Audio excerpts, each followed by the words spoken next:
പറഞ്ഞ് സാക്ഷാൽ ഹാജിയാർ തന്നെ.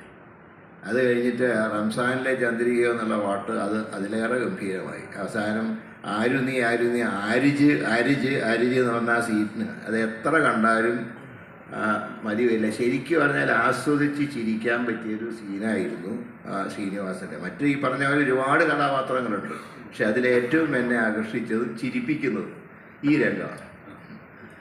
ചിരിക്കുമോയെന്നറിയില്ല, ചിരി വരുമോയെന്നറിയില്ല, പക്ഷേ എനിക്ക് ചില തമാശകൾ കേൾക്കുമ്പോൾ ഇപ്പോഴും വളരെ ആസ്വദിക്കാനും അതിൻ്റെ രംഗങ്ങളൊക്കെ വിഷ്വലൈസ് ചെയ്യാനും പറ്റാറുണ്ട്.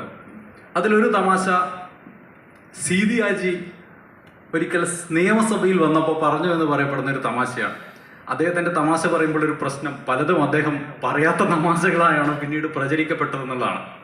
പക്ഷേ ഇത് നിയമസഭയിൽ അദ്ദേഹം വന്നു പറഞ്ഞ ഒരു തമാശയാണ്. അന്ന് നായനാർ മുഖ്യമന്ത്രിയാണ്, ലീഡർ പ്രതിപക്ഷ നേതാവാണ്. അപ്പോൾ നായനാർ വാഷിങ്ടൺ പോസ്റ്റും വേറെ 2-3 ഇംഗ്ലീഷ് പത്രങ്ങളൊക്കെ എടുത്ത് സഭയിലേക്ക് വന്നു. എന്നിട്ടിങ്ങനെ ഘോരം പ്രസംഗിച്ചു. അപ്പോൾ നായനാർ അതിൻ്റെ ഇടയിൽ പറഞ്ഞൊന്ന്, എടോ ഇങ്ങനെ കാര്യമായി ഇടപെടണമെങ്കിൽ ഇങ്ങനെ ഇംഗ്ലീഷ് പത്രങ്ങളൊക്കെ വായിക്കണം എന്ന് പറഞ്ഞു.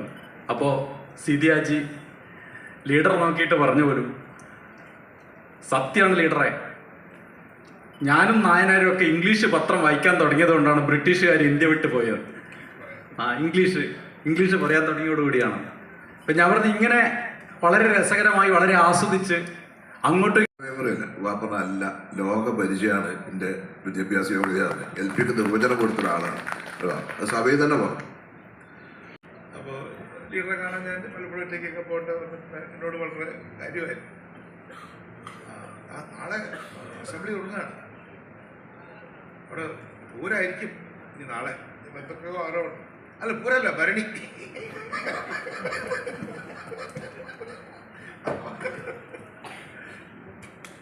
വോട്ട് അസാധുവായാൽ പോയി. അപ്പോൾ ഒരു മോക്ക് അസംബ്ലി പോലൊരു പോളിംഗ് നടത്തി. അപ്പോൾ നടത്താൻ തീരുമാനിച്ചപ്പോൾ ചില MLA മാർ പറഞ്ഞു, ഇതെന്താ ഞങ്ങളൊക്കെ ജനങ്ങൾ തിരഞ്ഞെടുത്ത് വന്നതല്ലേ, പിന്നെ എന്തിനാ ഞങ്ങളെ ഞങ്ങൾക്കൊരു ട്രെയിനിങ്ങിൻ്റെ ആവശ്യമുണ്ട്. ഒന്നും വേണ്ടിയില്ല. ഏതായാലും സംഭവം വോട്ടെടുപ്പ് നടന്നു. ഒരു വോട്ട് അസാധുവായി. അപ്പോൾ അത് അദ്ദേഹം പറഞ്ഞു തന്നെയാണ് ശരി. അപ്പോൾ ഉമ്മൻചാണ്ടി പറഞ്ഞു, ലീഡറെ ക്ഷമിക്കണം കേട്ടോ, ഞങ്ങളൊക്കെ പറയാൻ കാരണം ഇങ്ങനെ ഉണ്ടാവും എന്നുള്ള ധാരണ ഞങ്ങൾക്കില്ല, ഞങ്ങൾ പുതിയ ആൾക്കാരല്ലേ. താൻ പേടിക്കണ്ടോ, ആ വോട്ട് അസാധുവാക്കിയത് ഞാൻ തന്നെയാണ്. ആ വാക്കിൽ ഒരു സാധാരണ നമ്മളെ ആശ്വസിപ്പിക്കാനുള്ള വാക്കല്ല, എല്ലാ കാര്യത്തെക്കുറിച്ചും കൃത്യമായി നിശ്ചയമുള്ളൊരു വാക്കാണ്. രാഷ്ട്രീയത്തിൽ ഒരുപാട് കാര്യങ്ങളെക്കുറിച്ച് കൃത്യമായ നിലപാടുള്ള ഒരാളാണ് അദ്ദേഹം. പാലക്കാട് ഞാൻ പോയൊരു പ്രസംഗം നടത്തി. ആ പ്രസംഗത്തെ പറ്റി ഏതോ ഒരു പത്രത്തിനകത്ത് തെറ്റായി പറഞ്ഞു, ലീഡറെ കുറിച്ച് പറഞ്ഞു. അപ്പോൾ എന്നെ വിളിച്ചിട്ട് പറഞ്ഞു, അതൊന്നും താൻ കാര്യമാക്കണ്ട. അത് രാഷ്ട്രീയത്തിൽ അതുപോലുള്ള ആളുകൾ കുറച്ച് പേരുണ്ട്. അല്ല എനിക്ക് അതിൽ ഒരാളെ ഞാൻ പറയാം, നമ്മൾ വിട്ടുപോയത് നായനാർ. നായനാരെ ഞാൻ നായനാറിലേക്ക് വരാൻ വിചാരിച്ചിട്ടുണ്ട്.